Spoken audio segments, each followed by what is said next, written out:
Good morning, everybody. Morning. All right.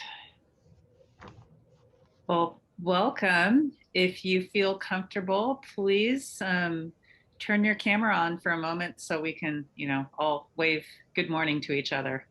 And then we can turn it back off again. But I just love seeing everybody's face. Oh.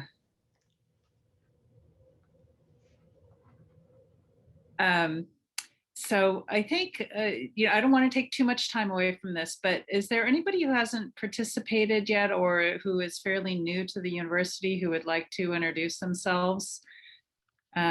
Julie, I heard your talk yesterday at the BME faculty meeting. Welcome. Do you want to say anything, or does anybody else here want to introduce themselves?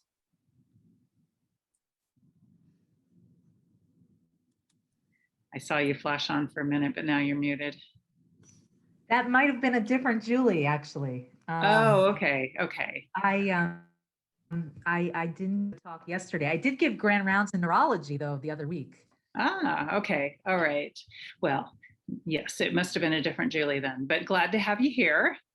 Thank you. Anybody Thank you so else? much. Or any news anybody wants to share with the group? New paper, new grant, new puppy? So we just got funded for an OCT angiogram. So we're starting that up in our ophthalmology clinic. I'm really excited about that as some potential biomarkers for Alzheimer's, in addition to some of the vascular retinal diseases we study. So I'm really happy about that. We should be able to do some great stuff with this. So I'm really happy about that.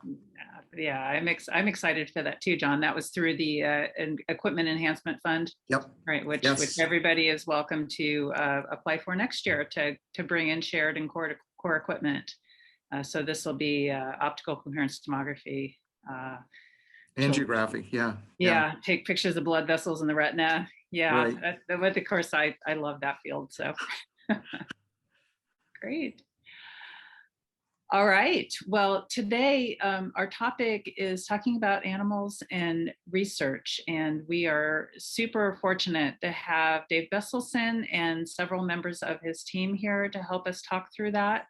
I know this is a topic that I'm very interested in, and I believe we are going into a time of year where it's very important for us to be able to understand how to talk about this topic as well. So I think, Dave, I'll just turn it over to you if you'd like to introduce your team. Certainly. I appreciate the opportunity to speak today. And this is a timely topic. We've had an upswing in kind of animal rights FOIA request recently. And as given the state public statute, public record statute, we have to share information with these groups. At times I don't want to, but I've been told by legal we have to. So as they get information, the animal rights groups, this has been a long-standing debate. It's been going on for decades, probably more than a century, actually, since the first use of animals in research. So it's important to kind of have a game plan to approach conversations and discussions with various groups within our community.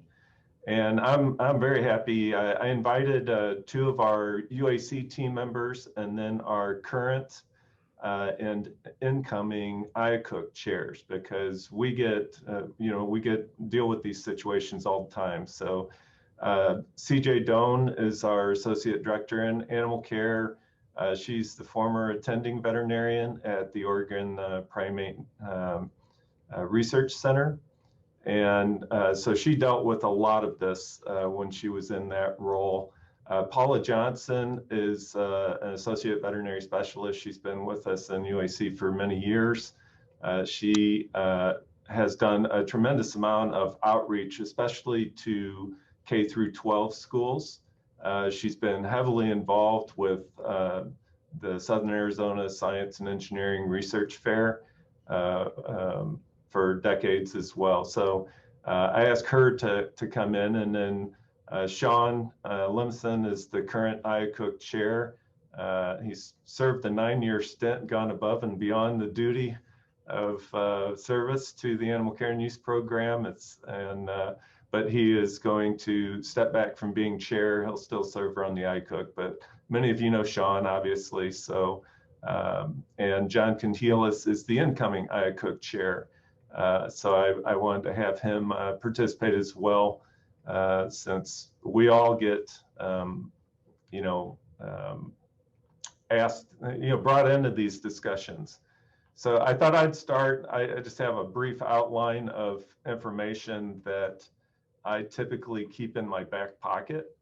And the focus of the topic today is talking to colleagues and the public. So I thought I'd split these out. When I talk to colleagues about research animals, I really focus on, the research model utilization refinements that we can utilize to minimize pain and distress and create better science. I focus on the animal welfare aspect. That's part of my responsibility as attending veterinarian. And of course, the regulatory requirements, because we can't accept federal funds unless we meet these regulatory requirements. So that's kind of, it's very scientific, factual, but animal focused, science focused. When I talk to the public, I really, I kind of break people down into two groups when this topic comes up.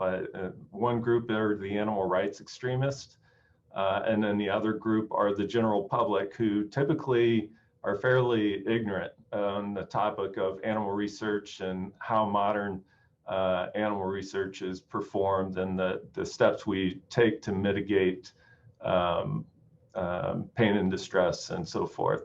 So I'm going to, in terms of extremists, you're usually on the defensive pretty quick. They are right at you if they find out that you are involved in animal use in a research environment.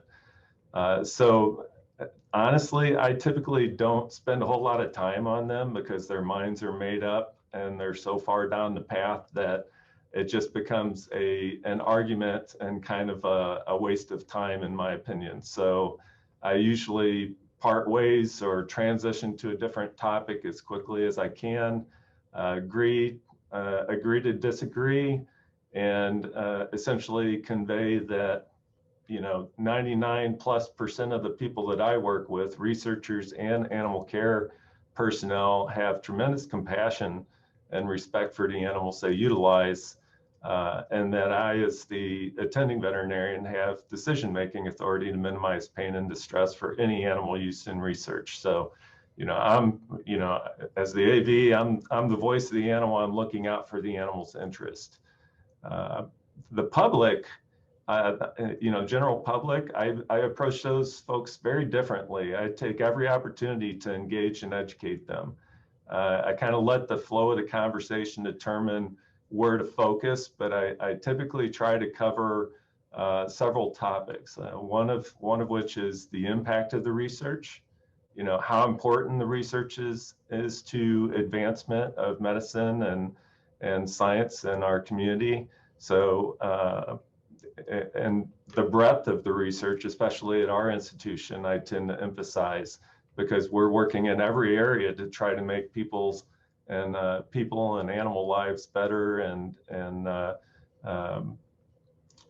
strengthen our community and our culture. I also use this opportunity to highlight recent examples of breakthroughs that come from animal research, and we have these going on all the time. So, as UA News or other, BIO5 newsletters kind of highlight research activities, I keep some of those in my back of my mind so that I can utilize those to convey how animals are currently impacting society. The second topic I talk about is the lack of viable alternatives. Living systems are extremely complex, as we all know. So while there are some non-animal models that are useful, At this time, they just can't replace animals. We've had some advancements with organoids, so sometimes I'll talk about those. I think those are really cool. Cell culture, computer modeling, those types of tools have a great place, but right now they're just not replacing animals. I talk about the quality of the care the animals receive. The consistent high quality care equals less variables equals good science. So that's one of the messages that I convey. I convey that the animals are all observed daily, and the illness and injury, if we see any illness or injury, we have a veterinary team that treats those animals as a companion animal would be treated in a private practice environment. And then I talk about the oversight of animals used in research. All of the experiments must be approved by the IACUC. I might talk about the IACUC a little bit and how it's composed of community members, not affiliated, non-scientists, veterinarians, and scientists. I talk about, again, my role as attending vet and the veterinarians in UAC. They have delegated authority to do this as well, to ensure alleviation of pain and distress by any means. I talk about the oversight bodies, the USDA, the NIH NIH and ALAC, which is our accrediting body, and how that's the gold standard for animal care and use programs in a research environment. And I also talk about the 3 R's. A lot of people, they see the pictures of the monkeys or dogs, but in reality, 99% of the animals that we care for are mice and rats.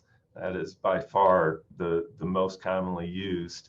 It sounds, I always have this dichotomy when I think about rodents, because at home, we have traps and so forth for what we consider vermin, but in the research environment, we're administering injections of pain relievers, and so it's somewhat of a dichotomy, but that's our responsibility as the stewards of animals used in research to minimize the pain and distress. So I talk about the 3 R's: reduce, refine, replace.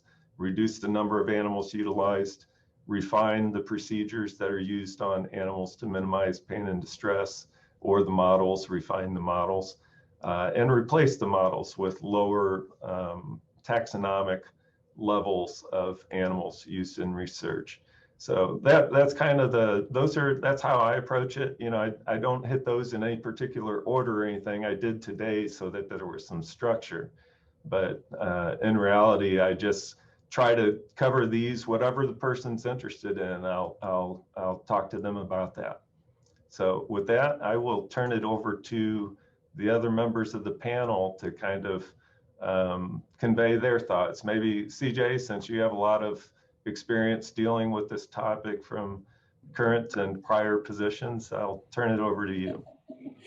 Absolutely, no problem. Yeah, certainly in my tenure at the Primate Center, I was on media relations and tours and all sorts of things. That was certainly, we were very proactive in providing the face of animal care to the public.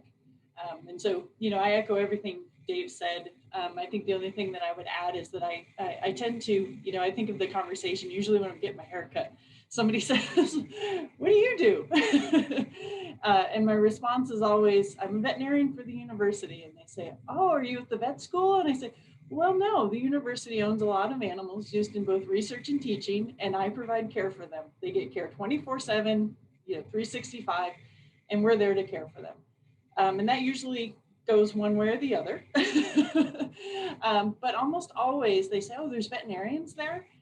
I think, the public is really, really intrigued, unless they're extreme and are unwilling to sort of listen to what you have to say, are really intrigued by the notion that we are providing humane care, right? I mean, that is the topic that the subject that usually conveys or sways in the opinion of the public the most.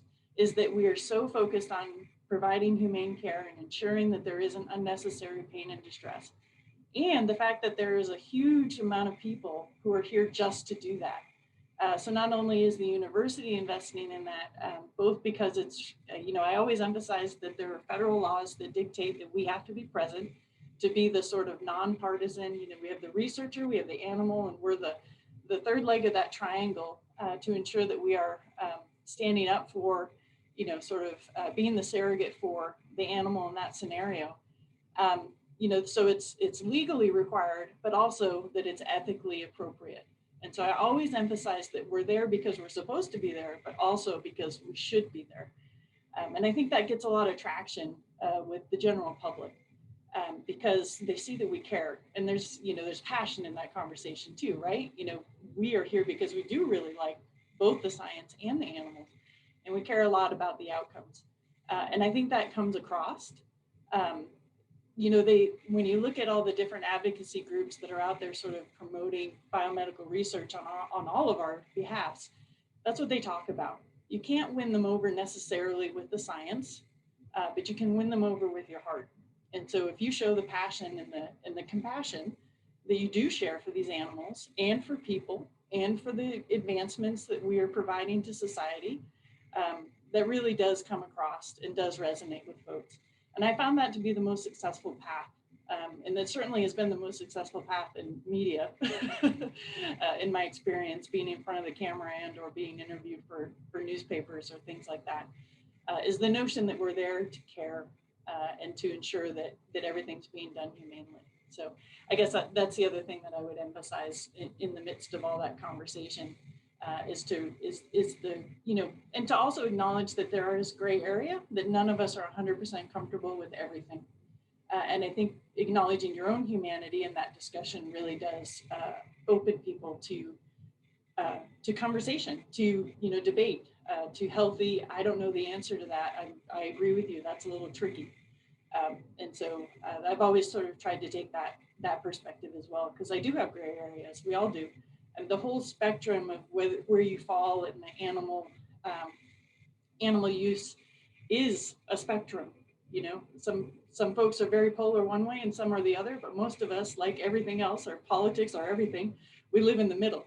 And so I think it's really important to talk about where your boundaries are, because most people can find common ground in that regard. So that's sort of the tactics I've developed over time. And I found that very helpful in at least not having an antagonistic conversation. I would 100% agree that some people are just going to shut down the minute they know who you are and what you do. And you just have to sort of say, okay, water off a duck and move forward. I had my house vandalized twice in Portland because my name was present and I was in the media and was willing to speak up. But c'est la vie. It's not going to change what I do and what I care about. So that's my story. Shawn, do you want to go next? Sure. Good morning, everybody. As the chair of the IACUC, obviously, being in front of the committee and being able to run the committee and look at everybody's protocol, understand, the welfare actions that we are taking is really impressive by, like the vast majority of researchers. And I think those are the items we really want to convey, that research is being done in an ethical standard, or with ethical standards that are really high. I remember my very first class with Bernie Rollins, of course, who was one of the leaders of writing the guide, and he points out the fact, in his book very early, that donning the lab coat doesn't mean you lose your ethics. And I think that has always stuck with me as one of the leading edges of when we work on cloning, when we work on things that could have a societal impact or be perceived negatively, that we really champion why we're doing it, the impact of the research. I think that goes a long ways. You look back at the history of animals and almost everything, the use of animals in research in almost every medical breakthrough has been the result of animals, cardiac surgery, valve replacements, eliminating smallpox. When you see those, of course, that has, the big impact that the public can then relate to. When I teach, I do a couple lectures here and there for the IACUC, looking at the IACUC structure. And I think when you look at, the approval ratings of the normal society impression of animal use, it runs about 50%, higher in males than females of approval. And then it changes drastically over the course of events that are going on. For example, when Ebola came, animal research approvals went up from the general public versus times when there's not stress. Obviously COVID, I would expect a huge bump in animal research approval going forward, because these are things that people are impacted by immediately. And I think that's the case, as a researcher, we're trying to always emphasize that we need these physiological systems that are relevant, again, abiding by the 3 R's, but that are relevant to improve complications, both in biomedicine as well as in agriculture, which is another side that I work on. I'll stop there. I'm not sure. I think John had another commitment, so couldn't make it. I just texted Paula to see if she could join us. But I know everybody on this panel has had experiences trying to talk about animal research. I would say, CJ mentioned a couple of kind of groups that support us in our effort to educate the public. One is called the National Association for Biomedical Research. We're a member organization, so anybody at the university can sign up for their newsletter, and it tends to highlight 2 areas mainly. One is kind of lobbyist group, activities trying to change the laws in Congress. So they keep track of that and let us know when there are bills being put up in the House of Reps that might need some action from the supporters of biomedical research. The other thing they do is they report how animal research is positively impacting society, so breakthroughs. So it's an interesting newsletter, comes out basically once a week. We work with them regularly. We reach out to them when we've had this recent kind of surge of public records requests. We have talked to them extensively about how to deal with that. They have government kind of specialists as well as legal specialists for the states. In fact, they did a ranking of all 50 states in terms of their state public records request, and Arizona was in the bottom 5. So we're not doing very good there. So we're trying to solicit some change there. The other group is called Americans for Medical Progress, AMP.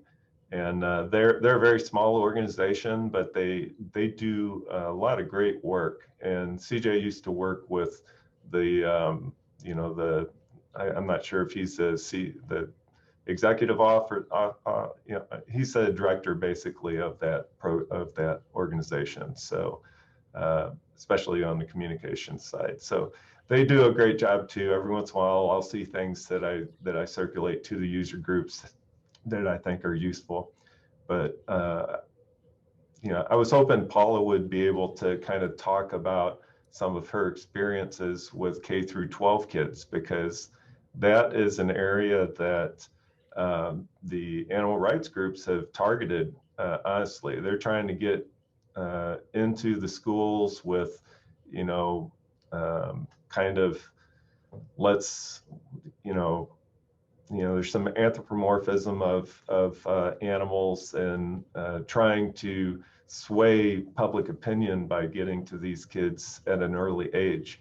And so it's important when you have the opportunity to go talk at schools or your kids' schools or any schools, it's important to go do that to try to convey, what is, what our environment is about. It's caring for animals, but it's utilizing animals to improve human and animal existence and relieve suffering. So I'll stop there. I think it's probably a good idea to have a lot of time for questions so that we can, share experiences. So I'll shut up as well. Thank you so much, Dave. And I think we can open it up for questions. You're welcome to raise your hand. Just put a question in the chat if you'd like, or, to start us off, feel free to just unmute and ask a question.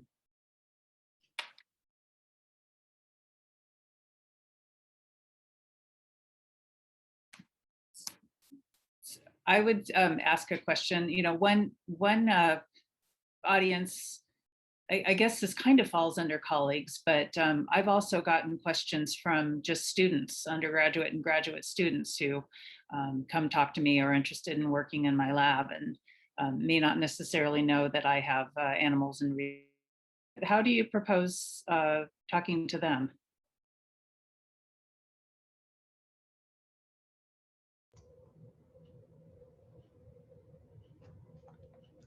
Graduate students, I approach them similarly. It's kind of a hybrid approach. I talk to them as I would colleagues about, how animal models can help further knowledge and advancement in medicine and science.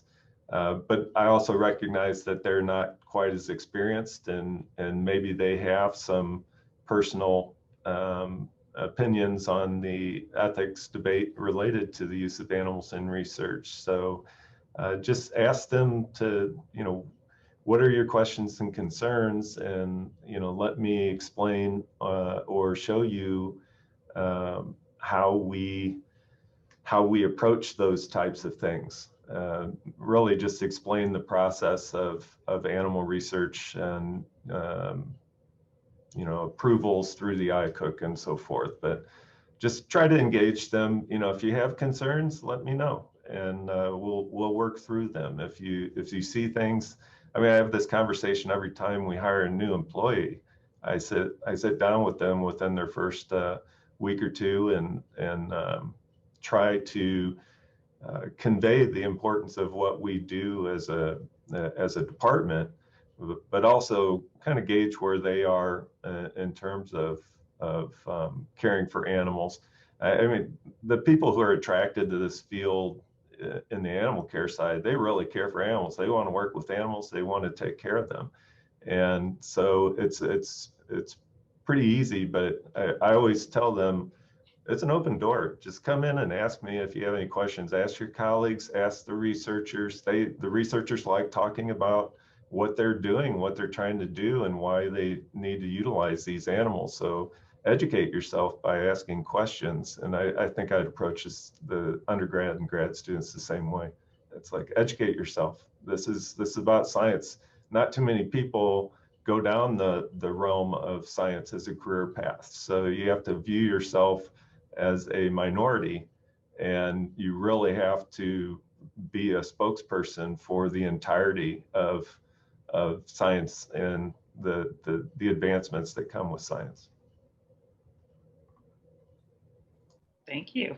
I think, John, I think you were first. Thanks. So, in my laboratory, we focus a lot on non-invasive techniques, and some of the things that I really think about. We know about these humanized mouse models. They're really important. They're ways that we can get to where we're going more quickly. We talk about liquid biopsies. That's a really hot topic. That's something that we can use to keep the animals alive and not have them suffer. I think, as we move forward as researchers, I study the retina, and physiologic response in the retina, we developed some technologies to measure mitochondrial function. And people have asked me, well, do we have this set up for a mouse? Okay, there's micro CT that we can use in rodents. We can do all kinds of things to actually, measure physiology. And so, Shawn, you mentioned the importance, we need to really understand the physiology, or we're not going to develop cures quickly. But I think as researchers, it's important for us to sort of think about what tools we have at our disposal. So Cynthia, I have a really good friend who works at the National Primate Research Center in Beaverton, Martha Nuringer. I don't know if you've ever crossed paths with her. Her house was vandalized too. There are people that camp out on her front lawn and throw rocks at her windows. Okay, so I'm thinking, as researchers, we can really glean a lot from some of these in vivo technologies, or looking at skin, or, I use postmortem eyes. Actually, I use postmortem eyes that we get from these pigs that are sacrificed at our animal facility. We can actually grow model cell systems with them. We have model retinal systems based upon these pigs that were processed for human consumption. So no one's using the eye, so we take the eye. So there are venues that we can actually take that I think would allow us to actually maybe convince these people that we're not harming the animals. So I just wanted to, put that out there. I'm always trying to think of ways that, we can keep the animals alive as long as possible and not subject them to pain or, distress. So I just wanted to make that comment. So maybe this is something you can tell to the kids, to their parents, just to make that. Okay, thanks. Yeah, I guess John, you're totally speaking to the fourth R that we speak of in this industry, which is responsibility. That we all have a responsibility towards the three R's, and so it's not sufficient on a day-to-day, on a year-to-year basis to just say this is how we do things. We all should be looking for innovations that address the three R's. And so that's the fourth R, responsibility, which we all share. It's a very heavy burden, and I think sharing that with any of your audiences, that we think about these questions on a day-to-day basis. This isn't just a checkbox that we're checking. We actually really engage in this, and that innovation is important to us, but for lots of reasons. But I think that you've hit on the fourth R quite solidly. Thanks, Julie. Yes, thank you, Jennifer, and thanks to Dave and CJ. I wanted to build upon what Dave was mentioning about talking to students about what we do. Building on that, if one has students that are approached, to give various media interviews, whether it's internal or external, I've coached my students on what's appropriate to say and not, but with that said, I'm pretty gun shy about letting them do media because I'm worried they're going to be targeted by animal extremist groups. And I say that because back when I was at UCLA, there is very vocal animal extremist groups there that targeted researchers. My name ended up on a random email list to the chancellor. Because as Dave said, they can mine through and look at data and who's working at what. And so, I'd like to ask Dave, CJ, and others, what's the best way to handle this? Because we want to promote our research and we want the public to understand, and we want to tamp down a lot of this, the verbiage of the animal extremists, but at the same time, we have a responsibility to protect our students. And we don't want them to become targets. So what are your thoughts and everyone's thoughts on that?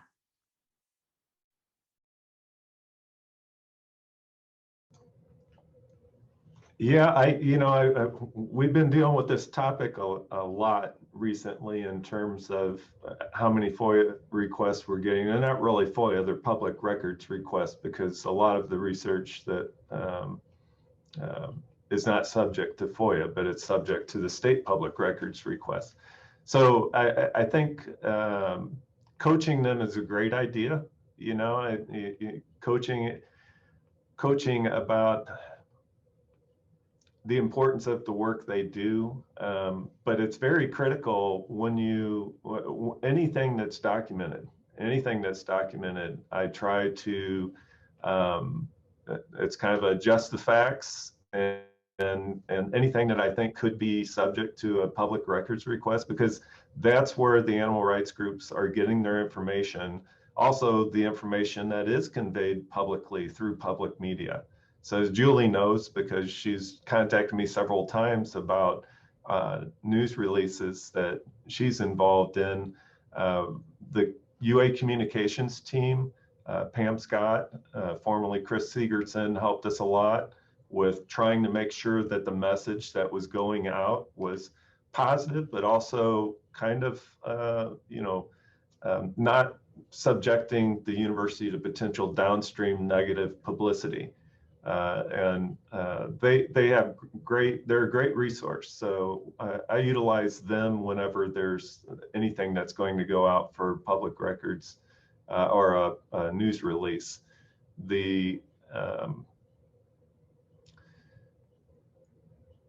But yeah, anything that goes into the IACUC protocols, anything that's subject to public records request, just I always think back to one of my former mentors, and he said, use the headline test. If you think something is going to, something written could potentially be amplified on the front page of the news as a headline, you probably don't want to go down that road. So I apply that a lot when I think about, I try to put myself in the shoes of animal rights extremists. I explain that to the student. That's how I would approach it is, you can be a target. We have had PIs here targeted at their home by an animal rights group. So those things can happen. Fortunately, we haven't had much specific targeting recently. The animal rights extremist groups have kind of gone a different route through massive FOIA and public records requests to create burden on the programs and to sift through data. To essentially what AMP and Neighbor have told us is they get this information so that they can utilize it in a way that allows them to raise more funds. That's what they're trying to do is target our most recent, this isn't answering your question, but I'm just rambling at this point, which I tend to do. But our most recent challenge came from a records request from 2019. And it was for a protocol involving pigs that were used in surgical resident training in laparoscopic and robotic surgical techniques. And it took them 2 years, but Physicians Committee for Responsible Medicine, which is kind of an animal rights group that focuses on the use of animals in medical teaching, and research, they sent a mass email to everybody in UHS administration, Department of Surgery, the PI, Mike Dake, the dean. I mean, it was just this massive rollout, and all of a sudden I'm getting calls, what is going on here? So I think it's just important to coach, but be cognizant of what goes in writing, and what you say is important. You're representing science and the university. I think just to add on. Julie, go ahead, CJ. Oh, I was just, with our employees, I situational awareness, right?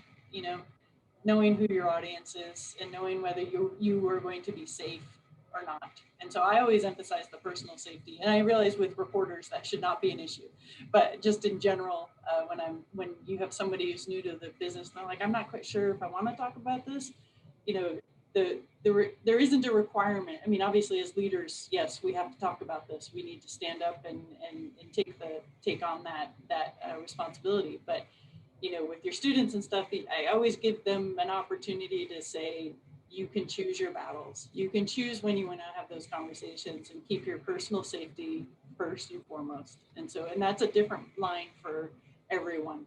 Everyone has a different sense of how much they want to divulge. So sorry, Shawn, I didn't mean to cut you off. That's all right. So my recommendation to my students when it comes time to talk and present is to focus on the science, right? Why are you doing it? What's the rationale? What's the improvement? I think they do have to, you give them that appreciation of, you know, you have the benefit of, or the opportunity to work with animals, and that is a wonderful opportunity. So you don't want to, you know, burn that bridge, but they are to a certain extent tools to move the science along. So that's why I think focusing on the science is always, science and the impact are always the key. And not to say, you know, and then downplay, you know, the fact that animals are used, I think is not something you bring, you know, up at the forefront of the conversation or in any news presentation. So.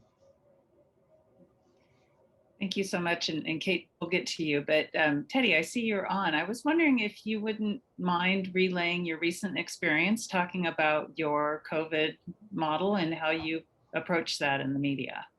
Yes. Hi, everybody. So I have been part of the genetically engineered mouse models core for 13 years. And we have been a little bit hidden in the beginning as being a part of the BIO5 Institute because of possibilities to be targeted. But I have been fortunate enough because I have never met extremist people and people who really are against what scientists are doing in their research. And our first public meeting with the public was when we had the open house for BIO5 a few years ago. And we tried to present our models and what we do in a way that to show the public that can to visit and being part of the open house, how important these models are for research, for improving health sciences, and for discovering all these ways to do gene therapy and cure different diseases. So everybody was like so open and so welcoming to what is happening and how the research has been conducted. I have been also not very open to the public in general when they ask me what I am doing in the beginning, but recently I just started sharing with people what exactly I do, and everybody's like, most of the people I meet, they're like in awe. Actually, I mean, like, because I'm trying to explain how advanced the science is and the research and how helpful this animal models are for developing the science and the research, and also how humane all these animals are cared for, and everything that's happening in the mouse room, especially because we work with mice mostly. I mean, how great care is taken of these animals. And when we developed the COVID model, I have been approached by a journalist from Arizona Daily Star asking for an interview, and I have been coached by and helped by people how to approach all these questions, but it was really great experience because the journalist was a researcher who wasn't there to attack us, but to enhance our research and the contribution that this specifically COVID mice can bring to the scientific community. So my experience was very positive, and I guess as I said, I have been really lucky because I haven't really experienced, I didn't have any bad experience with the public or the people outside the research community. So it's been good for me. But I'm certain that there are people who can, you know, not appreciate exactly what we are doing. And as David said, I mean, there is no winning this battle, so just move on. Thank you, Teddy. Kate, did you have a question? I did. I really appreciate this conversation. I have a slightly different take on it, which is that, you know, as staff members in research units, this is a question that sometimes comes up for us, especially in recruiting. And again, you know, we're dealing with accountants and administrators and you know, people who really maybe don't fully understand, you know, the research you know, the research environment. And so it's a little bit more like the public question, but I'm wondering if if somewhere in all of these presentations and discussions and, you know, media interactions, if there is some kind of a quick PowerPoint or something like that, that's kind of like, why, you know, animal models, why do we do this? Because the question does come up and it can sometimes be kind of awkward. You know, you don't want to downplay it. You don't want to say, oh, but you know, you won't, you know, yeah, we have animals in the building, but you know, you won't interact with them or something. I mean, like, I want to engage with it, you know, and I think a lot of people who are recruiting want to engage with it, with the question more robustly, but not have an interview get, you know, kind of derailed. So I'm curious if there's something like that we could provide for people who really want more than just sort of a quick yes, no answer on that.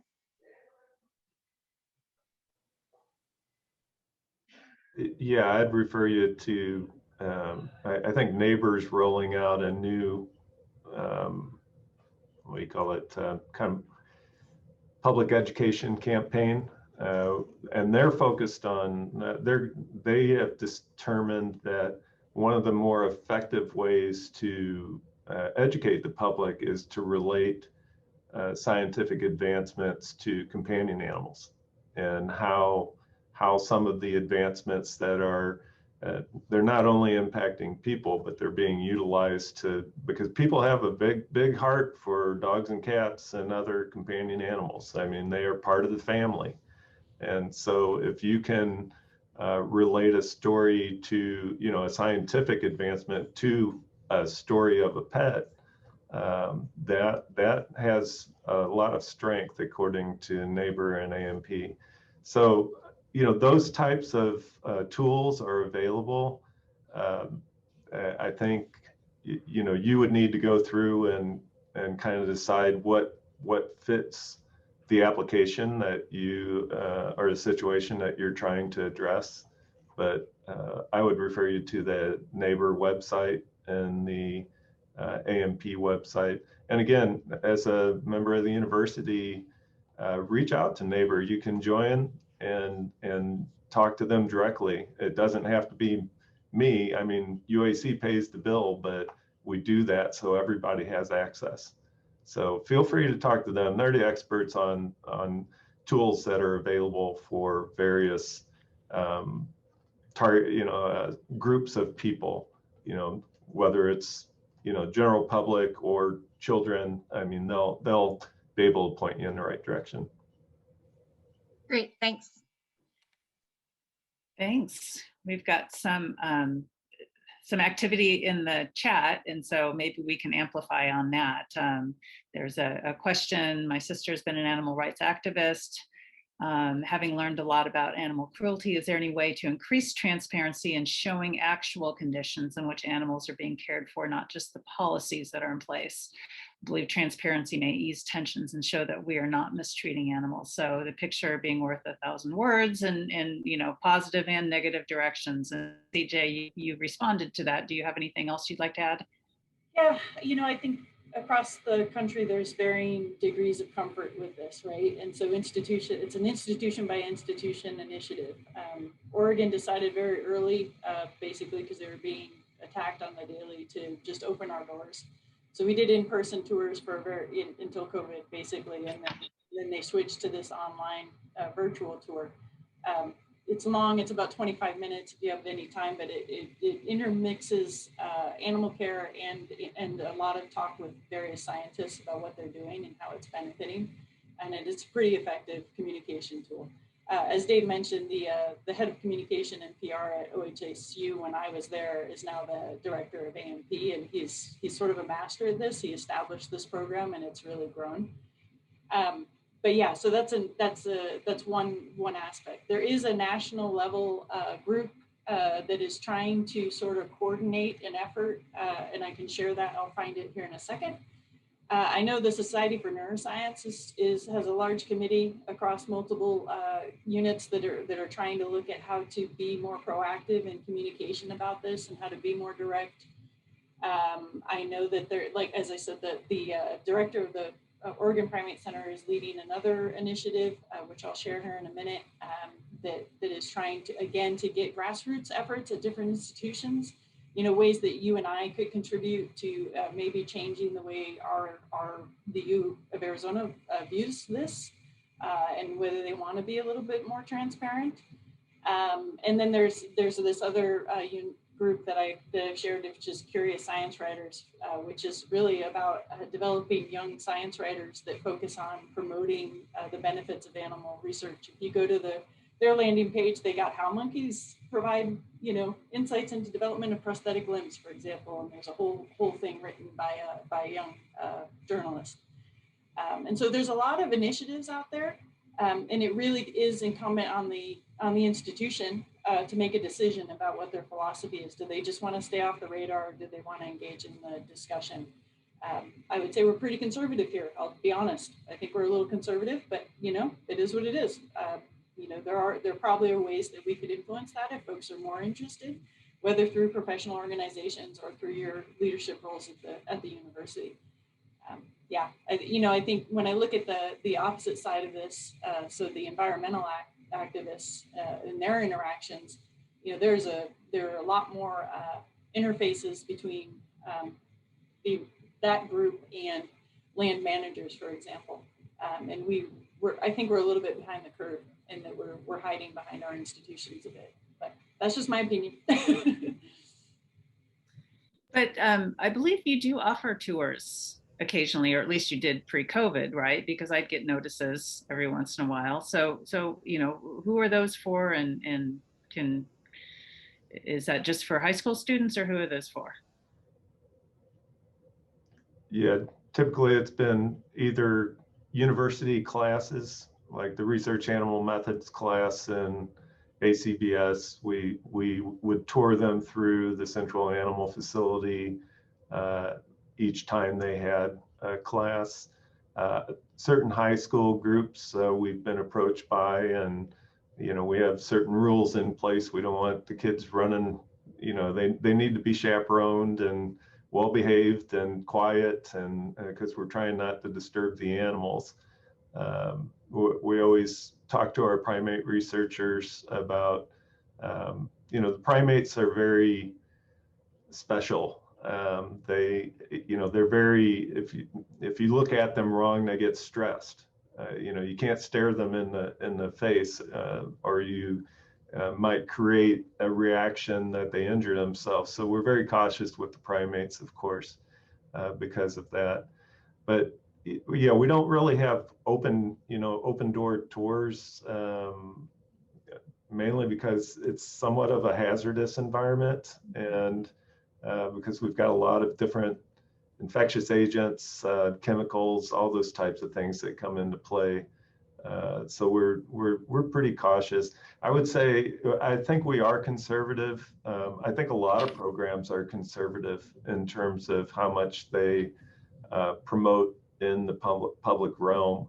Our program in particular, and this probably just reflects my experiences as a director, and when I came into this program in 1995, you know, animal rights extremists were very active in the late 80s and early 90s.